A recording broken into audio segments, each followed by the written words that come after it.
the king of theologians, Maulana Naqi Ali Khan, handed over the entire responsibility of Darul Ifta to his just 13 years old son.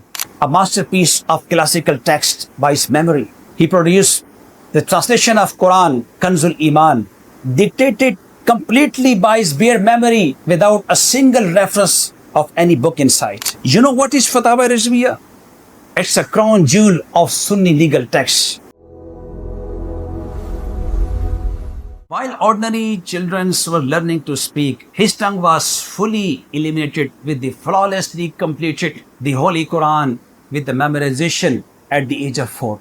And at the age of 13, he became the graduate, conclusively rigorous degree of Dars-e-Nizami, the Master of Islamic Sciences.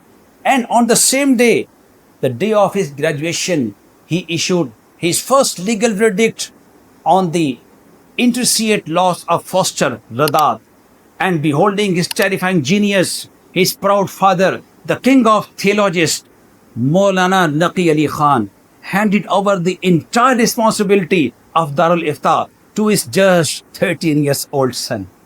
My dear viewers, just imagine a 13 years old boy assuming the full authority of the Islamic Supreme Court for the legal verdicts. This is happened just by his built-in genius.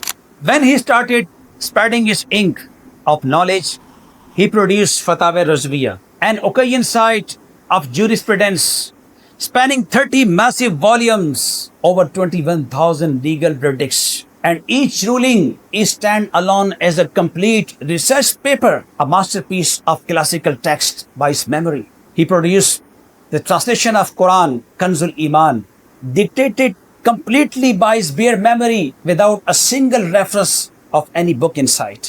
And Kanzul Iman, functioning like an iron wall, fiercely protects the absolute majesty of the Allah Most High and the impeccable dignity of his all prophets. You know what is Fatawa Rizviyah? It's a crown jewel of Sunni legal text. And Kanzul Iman corrected the subtle linguistic errors found in other contemporary translations because his heart was totally blind to everything except the honor of the beloved.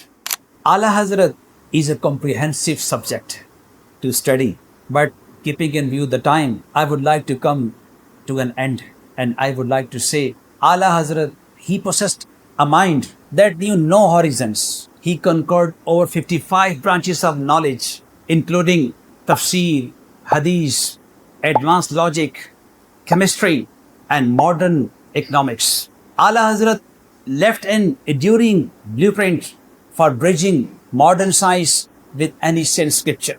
We must stop chanting his name. We must study his fatwa. We must prioritize the education. And we must implement the prophetic lifestyle. And we must protect our original Islamic creed. That's all about.